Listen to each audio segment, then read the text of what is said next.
पिछले कुछ हफ्तों में कचहरियों, ऐवान अदल और सेशन कोर्ट से होते हुए हम आज लाहौर हाई कोर्ट आ गए हैं। और साइलिन के साथ तो मुझे यकीन है कि यहाँ भी वही होता होगा जो बाकी जगहों पे होता है, लेकिन आकर दुनिया बदल गई है। बड़ा यम पम माहौल है और वकला के कम से कम हालात बहुत बेहतर लग रहे हैं। लेकिन वही बात, मेरे ख्याल में आंखें फिल्म का बड़ा मशहूर डायलॉग था परेश रावल का कि मेरे को अपने गम बता, मेरे को ठंडी मिले। तो यहाँ पर हम वकला से पूछते हैं कि उनकी ज़िंदगियों में क्या मसले हैं। कोई ना कोई तो ज़रूर होंगे, और जब हमें पता लगेगा तो हमें वकला से थोड़ी हमदर्दी पैदा हो जाएगी और अपना आप थोड़ा सा बेहतर लगना शुरू हो जाएगा। तो आ जाएं फिर पूछते हैं। अच्छा नौशाब अली खान साहब, वैसे तो जब से मेरी यादाश्त काम करती है, ए लेवल्स के बच्चे इक्वलेंस सर्टिफिकेट को लेकर कभी भी खुश नहीं रहे। लेकिन इस दफ़ा कोविड के आने के बाद से मैंने सुना है कि मसला मज़ीद संगीन है और आप इसको रिप्रेजेंट भी कर रहे हैं हाई कोर्ट में। तो ये एग्जैक्टली केस है क्या? सर, मामला ये है कि मोहम्मद सलमान जो पेटिशनर हैं, उन्होंने एडवांस लेवल में अप्रॉक्सीमेटली 98% मार्क्स लिए फ़िज़िक्स में और पूरे पाकिस्तान में टॉप किया। लेकिन जो मीन वैल्यू की बेसिस पे IBCC ने इंट्रोड्यूस करवाया ए लेवल्स का इक्विवेलेंस फार्मूला, उसकी बेसिस पे 93.3% मैक्सिमम मार्क्स अवॉर्ड किए गए। नतीजतन इस बच्चे को 93.3% मार्क्स मिले। और अगर हम विज़ावी देखें, हमारे जो लोकल बोर्ड्स हैं, उन्होंने FSC के तलबा को अगर उन्होंने A स्टार लिया तो उनको 100% मार्क्स अवॉर्ड कर दिए। यानी अगर हम क्राइटेरियन ये मद्देनज़र रखें कि एक बच्चे ने FSC में या A लेवल्स में A स्टार लिया है और उसको लोकल बोर्ड्स दे रहे हैं 100% मार्क्स और IBCC दे रहा है 93.3% मार्क्स, तो मेडिकल एंड डेंटल कॉलेजेस में एडमिशन के लिए जो एक FSC या A लेवल का जो मार्क्स परसेंटेज है वो 40% बनता है। तो नतीजा ये निकला कि FSC में 1100 में से 1100 मार्क्स लेने वालों बच्चों की तादाद तकरीबन 700 है और 95% से 99% मार्क्स लेने वालों की तादाद तकरीबन 4000 है। और पंजाब के पब्लिक और प्राइवेट सेक्टर मेडिकल कॉलेजेस में 3500 सीट्स हैं। इस साल तो इस डिस्क्रिमिनेशन और इन इक्वालिटी की वजह से ये होगा कि पब्लिक सेक्टर में एक बच्चा भी एडवांस लेवल की बेसिस पे दाखिला नहीं ले सकेगा। ए लेवल्स का कोई बच्चा नहीं जा रहा, ये इक्विवेलेंस फार्मूला की वजह से। अब हमने जो IBCC का नोटिफिकेशन इस रेट में चैलेंज किया है, उसमें उन्होंने खुद ये अंडरटेकिंग दी थी कि हम जो इनेबलिंग सर्कमस्टांसेस हैं उनको रिव्यू करेंगे, चूँकि जो वजह लोकल बोर्ड्स ने वाजे की और जो IBCC ने दी वो कोविड पेंडेमिक था। यानी सर्कमस्टांसेस ए लेवल या FSC के बच्चे के लिए पाकिस्तान में एक जैसे थे। तो जब रैशनल एक हो तो कानून ये कहता है और अदालती नज़ायर भी इस बात पे मौजूद हैं कि equals should be treated equally. तो इसमें मोहम्मद सलमान की जो पिटीशन है, जो आज के लिए फ़िक्स थी लाहौर हाई कोर्ट में, और मोहतरम जज साहब ने कल के लिए इसको फ़िक्स किया है और inter board committee of chairman, university of health sciences और पेटिशनर के काउंसिल को डायरेक्ट किया है कि आप आर्ग्यूमेंट्स इसमें करें। बिल्कुल। अच्छा, हम जानते तो इस बारे में नहीं हैं, हम टेवा ही लगा सकते हैं, लेकिन क्या ऐसा आपको ये सुन के महसूस नहीं होता कि शायद ये सरकार सिंगल नेशनल करिकुलम के लिए डिस्करेज कर रही है कि आप किसी और किस्म के सिस्टम से कोई चीज़, डिग्री, कोई आप सर्टिफिकेट हासिल ही ना कर सकें क्योंकि आपको फिर यहाँ पे मौका ही नहीं दिया जाएगा? बिल्कुल, आपका ये जो नोशन है इसमें सब्सटेंस मौजूद है।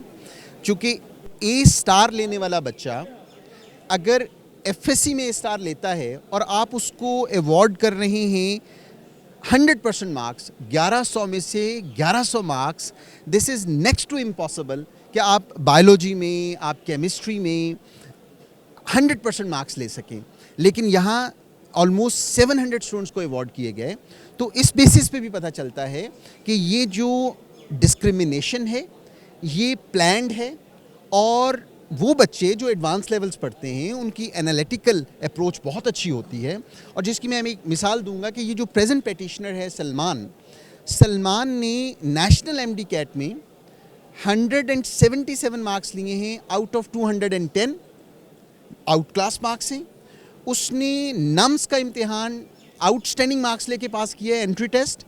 उसने आगा खान मेडिकल यूनिवर्सिटी का एंट्री टेस्ट में वो इंटरव्यू के लिए शॉर्टलिस्ट हुआ है, मीनिंग देयर बाय कि A लेवल का बच्चा अपनी स्किल्स और क्वालिफिकेशन की बेसिस में एंट्री टेस्ट में तो आउट क्लास मार्क्स ले रहा है, और आप इस इक्विवेलेंस फार्मूला को खुद टेलर करते हुए, मैन्युफैक्चर करते हुए विद सम वेस्टेड इंटरेस्ट आप इस तरह से डिवाइस कर रहे हैं को उनको आपने आउटकास्ट कर दिया है।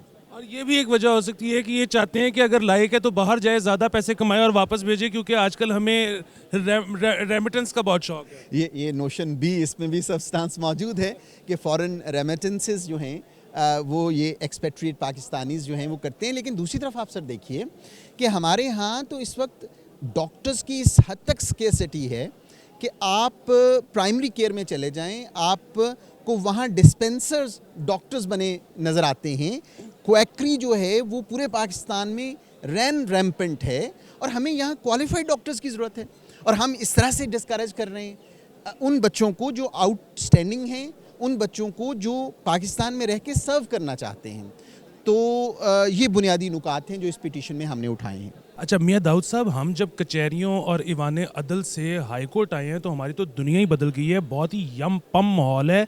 कुछ वकला तो गाउन भी पहन के फिर रहे हैं, तो फिर भी यहाँ के जो वकला हैं उनको कोई तो हाई कोर्ट के वकला को मसला होगा, कोई एक या एक से ज़्यादा। अगर आप बता सकें कि क्या यहाँ पे वकला फेस करते हैं। सर मैं थोड़ा सा आपको ना क्लैरिफाई कर दूं। नीचे जो कचहरियाँ हैं ना, सिविल कोर्ट्स हैं, सेशन कोर्ट हैं, वहाँ पर वकील को कोई मसला नहीं है। आप बिलीव करें, एक भी मसला नहीं है वकील को। वकील के मसाइल क्या हैं कि उसका केस सुना जाए, उसका केस टेकअप हो, उसके ऊपर फैसला आए, जो भी आए, हक में आए, गलत आए। तो नीचे कचहरियों के अंदर तो ये मसला ही नहीं है। हर वकील का हर केस टेकअप होता है। वो सुबह 9 बजे से लेके 4 बजे तक जब मर्जी जाके एंटरटेन हो जाता है। ये जो लाहौर हाई कोर्ट के बारे में आपने बोला ना कि ये बड़ा यमपम माहौल है यहाँ पर, ये नज़र आने वाला, आपको ये इमारत नज़र आ रही है, यहाँ पे लोग नज़र हैं, आपको इस वजह से ये लग रहा है। लेकिन जो एक्चुअली इस अदालत का मकसद है लिटिगेशन, फैसले साजी, उसके अंदर वकील को जितने मसले लाहौर हाई कोर्ट के अंदर हैं किसी और जगह पे नहीं है। मिसाल के तौर के ऊपर सबसे बड़ा मसला जो काफ़ी बरसों से चला आ रहा है वो केसेस हैं लेफ़्ट ओवर के।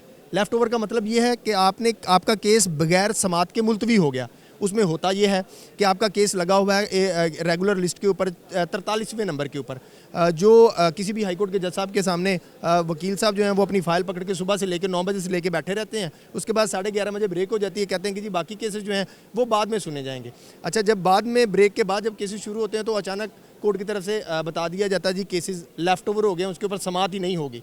तो वो जो वकील 5 घंटे के लिए अदालत में उसका वक्त ज़ाया होता रहा, उसका जिम्मेदार कौन है? और फिर वकील को चले छोड़ दें, वो साहिल जो फैसलाबाद से किराया खर्च करके आया और फिर अब किराया खर्च करके वापस जाएगा, उसके केस का फैसला नहीं हुआ, अगली दफ़ा वो फिर आएगा और उसके लिए फिर वो यहाँ पर अपनी केस की डेट निकलवाने के लिए रिश्वत देगा, पैसे देगा, फिर उसका लगेगा। अनफॉर्चुनेटली यहाँ पर हाई कोर्ट के अंदर आज के दिन तक कभी केस मैनेजमेंट का कॉन्सेप्ट जो है वो इंट्रोड्यूस ही नहीं हो सका। उसकी वजह ये है कि हमारी बड़ी माजरत के साथ हमारी जो जुडिशरी के ज़िम्मेदारान हैं उनकी इतनी कैपेसिटी नहीं है कि वो एडमिनिस्ट्रेटिव इश्यूज़ को जदीद दुनिया के मुताबिक रिजॉल्व कर सकें। दूसरा इशू केसेस की फिक्सेशन का, वो अर्जेंट केसेस की फिक्सेशन का होता है। मिसाल के तौर पर एक केस फाइल करते हैं, उसके नीचे हमने रेफरेंस लिखा होता है, नंबर दिया होता है, नोट दिया होता है कि इस केस का, इसी नेचर का, इसी FIR का फैसला जो है वो मिस्टर जस्टिस फलां जो है वो कर चुके हैं, तो ये केस उनके पास भेज दिया जाए। वो केस उनके पास नहीं जाता, ऑटो किसी और जज के पास चला जाता है। अगले दिन वो वकील साहब वहाँ पर पेश होते हैं, बताते हैं सर इस केस का फैसला फलां कोर्ट ने कर दिया हुआ है, तो ये भी उधर भेज दें। वो केस फिर वापस आता है, वापस आके फिर अगले दिन वो चीफ जस्टिस साहब के पास मंजूरी के लिए जाता है। उस मंजूरी के बाद फिर वो चौथे दिन या तीसरे दिन जाके मुतलका कोर्ट में जाके लगता है। भाई आप इससे बड़ी inefficiency on the administrative side के ऊपर क्या होगी कि जब आपको सारी चीज़ें बता दी गई, जो काम आपने 4 दिन बाद किया है वो पहले दिन भी तो हो सकता था ना, तो वो पहले दिन नहीं किया जाता। और उसके वजह से जो वकील है वो बिल्कुल एक नॉन इशू के अंदर जो है वो गुज़श्ता 4-5 दिन जो है वो रुसवा होता रहता है। और ये यमपम माहौल नहीं है। यहाँ पे सबसे ज़्यादा मसाइल, यहाँ पे डिस्ट्रिक्ट कोर्ट्स के अंदर कोई मसला नहीं है। अगर किसी जज के सामने 200 केस लगे हुए हैं ना, वो 200 के 200 केसेस टेकअप होंगे, उनके अंदर कोई ना कोई ऑर्डर ज़रूर पास होगा। यहाँ पर ऐसा नहीं है। अच्छा पीर मोहम्मद साहब, आज Haroon Farooq versus government of Pakistan case था स्मॉग को लेकर, तो उसमें क्या हेयरिंग में क्या फ़ैसला हुआ? जी, हेयरिंग में तो अलग अलग ऑर्डर आ रहे हैं। 2018 से केस चल रहा है। ये अब जो इशू बन चुका है वो है स्मॉग। उसके अंदर और भी पार्टीज थी, जैसे वाटर कमीशन जो बनाई गई, और अलग अलग इदारे थे, कंटोनमेंट थे जिनको हम भी रिप्रेजेंट कर रहे थे, PHA था, बहुत सारे इदारे थे। तो हमने यू टर्न के ऊपर जो पिछली हेयरिंग थी, पिछले ऑर्डर्स जो थे वो यू टर्न के ऊपर जो गलत लेते हैं जेल रोड से मेन बुलेवार्ड पे, उन पे 2000 फ़ाइन किया गया। तो हमने आज ये भी सजेशन दी गई, ये भी रिकमेंडेशन हमने दिया कि 2000 पे जिनके पास लाइसेंसेस नहीं है उनके ऊपर भी 2000 का फ़ाइन होना चाहिए, जो 200, 500 और 1000 पे according to the type of vehicle, the motor vehicle.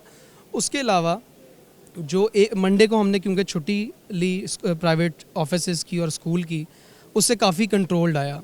जो एनवायरनमेंट वाले भी आज एक्सपर्ट्स हैं उन्होंने कहा बहुत कंट्रोल हुआ है। और उसके अलावा हमने ये भी सजेशन दी कि हम क्यों ना क्लाइमेट लॉकडाउन किया जाए, और इसके ऊपर जो है वो लॉर्डशिप भी एग्री कर रहे थे कि 1 हफ़्ते का जो क्लाइमेट लॉकडाउन है वो होना चाहिए, ताकि और बेहतर चीज़ें हो सकें। हमारे जो माशरा है वो स्मॉग से बच जाए। और फिर एक और अच्छी डेवलपमेंट ये हुई है कि एम टैक्स जो होते हैं मोटरवे के ऊपर, क्योंकि वहाँ पे काला शकाकू, रावी और इन जो ये वाले जो इंटरचेंज है, एग्ज़िट और एंट्रेंस है, इन पे बड़ी कंजेशन होती है, जो कि कोई भी, मेरा ख्याल है हर कोई इससे अवेयर है। तो उस पर एम टैग लाजमी कर दिए, जिन गाड़ियों के बैलेंसेस होंगे वही अलाउ होंगे, वरना उन पर भी फ़ाइन इम्पोज किया जाएगा। और रिंग रोड का भी एम टैग उसी से रिलेटेड है जो मोटरवे, एक ही एम टैग चलता है। फिर एक और जो यहाँ पे बात मैंने भी हाईलाइट की, सरदार बलक शेर खोसा साहब ने भी हाईलाइट की कि रॉयल पाम का जो संडे को इवेंट हुआ है, जिसमें 350-400 गाड़ी रोड पे खड़ी हुई थी, जिसकी वजह से ट्रैफिक कंजेशन हुई और स्मॉग के लेवल्स जो हैं वो, एयर के जो लेवल हैं वो और डिस्टर्ब हुए। तो DC साहब को भी ये डायरेक्शन दी गई है कि कुछ वक्ती तौर पे जो NOCs हैं वो रोक दी जाएँ इवेंट्स की, ताकि ये मामलात भी जो हैं बेहतर हो सकें, क्योंकि शादियों का भी इवेंट है, सब है। तो हम इस टाइम नहीं अफोर्ड कर सकते स्मॉग के अंदर कि इस तरह के इवेंट्स भी हों जो स्कूल्स और कॉन्सर्ट्स और ये चीज़ें हो रही हैं, वक्ती तौर पे उनको भी रोका गया है। अच्छा, ये जो आप क्लाइमेट लॉकडाउन की बात कर रहे हैं, ये तो सिर्फ प्राइवेट इंस्टीट्यूशंस पे लागू होगा ना, गवर्नमेंट पे तो नहीं होगा? क्योंकि हमने तो सुना है कि यहाँ पर जजेस पहले ही 10 बजे आते हैं और 12 बजे चले जाते हैं, तो अगर हफ्ता छुट्टी ही हो गई तो केसेस तो फिर मज़ीद इल्तवा का शिकार हो जाए। जजेस के ऊपर लोड भी होता है, वो भी चैम्बर में काम कर रहे होते हैं, इसलिए उनका भी ऊपर नीचे टाइम हो जाता है। लेकिन ये है कि अब जो है जो बेहतर है, मामलात जो हैं वो, केसेस जो हैं वो स्पीडली रैप अप हो रहे हैं। तो ये जो है आपने दुरुस्त फरमाया कि प्राइवेट इंस्टीट्यूशंस पे, प्राइवेट ऑफिसेज़ में ये चीज़ लागू होगी, ना ही कि गवर्नमेंट इदारों के अंदर। आप लोगों को शायद लग रहा हो कि इस टेबल पे एक से ज़्यादा लोग नाश्ता करके गए हैं, ऐसी बात हरगिज़ नहीं है। ये सिर्फ मैंने किया है, हाई कोर्ट का नाश्ता मैं ट्राई कर चुका हूँ और मैंने इसको पास कर दिया। अच्छा सर, हम ईवान अदल भी गए, हम सेशंस कोर्ट भी गए, वहाँ पर शूटिंग करना बहुत मुश्किल है। जैसे ही कैमरा खोलते हैं कोई ना कोई आकर मना करता है। जब से हम हाई कोर्ट में आए हैं यहाँ पर कोई पाबंदी नहीं है, तो ये आपके ख्याल में ये अच्छी बात नहीं है? और वहाँ पर भी यही चीज़ अप्लाई नहीं होनी चाहिए? बिल्कुल सर, होनी चाहिए अप्लाई। फ्रीडम ऑफ स्पीच हर किसी के पास है और करना चाहिए एक्सप्रेस। जो मसाइल हैं वकुला के वो भी बताने चाहिए उनको। आप तो हमारे जो मसाइल हैं वो हाईलाइट ही कर सकते हैं, हमारी फेवर में ही आप काम कर रहे हैं। लेकिन अब क्या कह सकते हैं, डिफरेंट थॉट्स हैं लोगों की। हो सकता है वहाँ पे जो कैबिनेट हो उन्होंने मना किया हो, ये भी हो सकता है। या फिर उन्होंने कोई रूल सेट किए हों लोकल बाज ने कि यहाँ पे ऐसा कुछ नहीं होगा। या फिर ये है कि इलेक्शन चल रहे हैं आजकल, तो उन्होंने ये सोचा हो कि इलेक्शन में कोई ऐसी ब्लंडर ना हो जाए, वकुला कुछ भी बोल देते हैं बाज़ औक़ात, तो उनका इलेक्शन ना ख़राब हो जाए। कैंडिडेट का इशू भी हो सकता है, काफ़ी सारे प्रॉब्लम्स चल सकते हैं। क्योंकि अभी ये 1 महीना रह गया दिसंबर का, जनवरी में फर्स्ट वीक में इलेक्शन होने हैं। हो सकता है ये प्रॉब्लम हो, अदरवाइज़ ऐसा कुछ नहीं है। पहले भी लोग करते हैं वहाँ पे जाके, लेकिन इलेक्शन की वजह से हो सकता है कैबिनेट ने कुछ बैन किया हो। अच्छा सर, अगर इलेक्शंस के बाद भी यही दिक्कत रही तो क्या आप लोग पिटिशन डालेंगे इस पर? हाँ सर, हम पिटीशन नहीं डालेंगे, हम वैसे उनसे पूछ लेंगे। अगर उन्होंने कोई ऐसा हो सकता है उन्होंने कोई रेक्विजिशन पास की हो, अगर वो पास किया तो फिर तो ज़ाहिर बात है हम पिटीशन करेंगे। अगर नहीं की होगी, हो सकता है उन्होंने वैसे ही वकुला की कंसेंट से, या हो सकता है बाहर कैबिनेट को पता ही ना हो ये बात। आप जिसके चैम्बर के बाहर या सिटिंग के बाहर हो सकता है आपको उसने मना किया हो कि आप मेरी बात नहीं सुन रहे हैं या आप किसी और से बात कर रहे हैं। ये भी प्रॉब्लम हो सकती है। नहीं, लेकिन हमें यही बताया जाता है कि जज साहब कह रहे हैं कि हमसे परमिशन ली। जज साहब तो परमिशन तो जो है, या तो फिर आप हाई कोर्ट में अगर अलाउ है तो फिर नीचे वाले जज, सिविल जज, उनकी तो जुरिसडिक्शन ही नहीं है। क्योंकि हाई कोर्ट रूल्स हैं तो हाई कोर्ट रूल्स फॉलो होते हैं। रजिस्ट्रार है वो है कस्टोडियन हाई कोर्ट का, तो उन्होंने तो ऐसा ऐसा कोई नोटिफिकेशन नहीं किया होगा कि आप इंटरव्यूज़ ऐसा कुछ नहीं कर सकते। यहाँ पर और भी बहुत सारे हजरात हैं जो कि ना सिर्फ सूट बल्कि उन्होंने गाउन भी लिया हुआ है, तो क्या यहाँ पर ऐसे भी वकला या जजेस नज़र आते हैं जिन्होंने विग भी पहनी हो, या वो नहीं है? नहीं जी, थैंक यू सो मच। एक तो पहले ही आपने शुरू में एक देखें, एक लॉयर जो है वो अपनी पहचाना जाता है प्रेजेंटेशन से, शूटिंग से। पहले सबसे पहले जो जजेस भी देखते हैं अपने कोर्ट रूम में कि वकील कैसा आया है, आया तैयारी के साथ आया है, वेल ड्रेस्ड आया है, गाउन के साथ आया है, विद फाइल आया है, एंड देन आगे देखी जाती हैं आर्गूमेंट्स, और उसके बाद जज की डिस्कशन पे हमें अपने हक में एक फ़ैसला मिल जाता है। तो जो आपका सवाल है उसमें ये है कि मैंने अभी तक जितनी भी मेरी एक प्रैक्टिस रही है, क्योंकि मैं ग्रेजुएट हूँ बाहर का, और मैं यूके में भी एक इमिग्रेशन के साथ इंडल्ज था, इमिग्रेशन लॉ फर्म के साथ, तो वहाँ पे भी नहीं, यहाँ पे भी नहीं, पाकिस्तान में कोई ऐसी चीज़ नहीं है। गाउन चूँकि सर्दियों का एक ये यूनिफॉर्म का हिस्सा है, तो हर वकील के लिए ये ज़रूरी है कि वो गाउन आके जब भी हाई कोर्ट में प्लीड कर रहा हो तो वो ज़रूर इसको पहने, इसको कैरी करे। अच्छा, आप भी जो स्मॉग के ऊपर हेयरिंग हुई उसका हिस्सा थे, तो आपके ख़्याल में जो हमारे ऑनरेबल जजेस हैं और जितनी भी पार्टीज़ हैं इसमें मुलविस, क्या उन सब को अंदाज़ा है कि ये मसला कितना सीवियर है? सर बिल्कुल, हमने कोशिश की है हाईलाइट करने की। सिंस 2018 ये केस फाइल किया हुआ है, अब 2019, 2020, 2021। इशू ये है कि अभी आपने कल या परसों में न्यूज़ में देखा होगा कि एक एक्सीडेंट हुआ है मोटरवे पे, ठीक है, वो भी स्मॉग इश्यूज़ की वजह से हुआ है। अभी चूँकि सर्दियों का भी मौसम है, फॉग भी होगी, स्मॉग भी होगा, वो ट्रैफिक हमने जो मोटरवे पे ज़्यादा हो जाती है, एक तो उसको कंट्रोल करना है, एक उसके अलावा हमने जो इधर एक फ़ाइल जो पॉइंट्स रेज़ किए हैं वो ये सबसे पहला रेज़ किया कि रिंग रोड पे, मोटरवे पे एम टैग वाली गाड़ियों को अलाउ किया जाए, बाकी किसी को भी नहीं। हैवी ट्रैफिक बिल्कुल भी अलाउ ना की जाए, रिंग रोड में भी नहीं, क्योंकि रिंग रोड खुला इलाका है, रात के टाइम भी, सुबह सुबह फर्स्ट टाइम पे भी धुंध होती है, स्मॉग होता है, और मोटरवे पे भी यही इशूज़ चल रहे हैं। तो इन चीज़ों को हाईलाइट करने की कोशिश की है, और मद्देनज़र रखते हुए एक पब्लिक इंटरेस्ट लिटिगेशन हमने फ़ाइल की हुई है, जिसका आज डिपार्टमेंट की तरफ से भी ऑफिसर्स आए थे, उनसे भी क्वेश्चन आंसरिंग हुई है। तो इंशाल्लाह होपिंग फॉर द बेस्ट, और इंशाल्लाह एक अच्छा रिज़ल्ट आएगा इस केस का। ये रिसेंट आपने ये जो इवेंट देखा होगा, बल्कि ये कनाल रोड में भी जब हम सफ़र कर रहे होते हैं, तो रात के टाइम लाहौर में हैवी ट्रैफिक में भी, यानी कि सिर्फ सुनसान रोडों में हैवी ट्रैफिक में भी स्मोक का इशू आ रहा है, तो वो भी हमने रेज़ करने की कोशिश की है कि उसको भी किसी तरह से कंट्रोल किया जाए। तो इंशाल्लाह लेट्स सी। अच्छा, अदनान डूडी साहब, आपके ख़्याल में लाहौर हाई कोर्ट में वकला के क्या मसाइल हैं? जी, वकला के हाई कोर्ट हो या तहसील बार्स हों या डिस्ट्रिक्ट बार्स हों, वकला के मसाइल जो हैं वो अपनी नोयत रखते हैं, अलग हैसियत रखते हैं, लेकिन मसाइल की तरफ जो सलूशन है वो होना बाकी रहता है, इसलिए कि बार एसोसिएशंस के जो इंतखाबात होते हैं उसमें ये चीज़ देखने में आती है कि जो वकला इलेक्शन लड़ते हैं नॉर्मली वो ग्रास रूट लेवल की प्रैक्टिस नहीं कर रहे होते हैं, और मसाइल जो होते हैं वो ग्रास रूट लेवल पे ही होते हैं। तो इस वजह से इलेक्शन लड़ने वाली क्लास जो है वो और है, और प्रैक्टिस करने वाली जो क्लास है वो और है।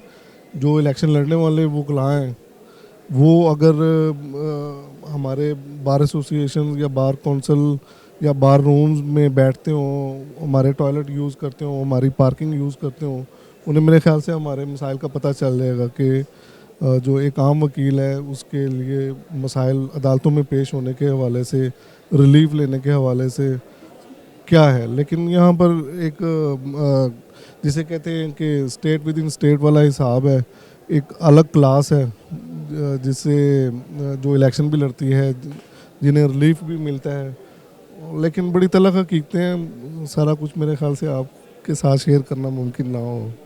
हम वीडियोस को छोटा सिर्फ इसलिए रखते हैं क्योंकि आपका ही फीडबैक मिलता है कि अटेंशन स्पैन थोड़ा है, ज़्यादा लंबी वीडियोस ना बनाया करें, वरना जितना कंटेंट आपको अदालत में आकर मिलता है, मैं तो हैरान हूँ कि अदालतों के अंदर हर वक्त सब चैनल्स के रिपोर्टर्स क्यों मौजूद नहीं होते।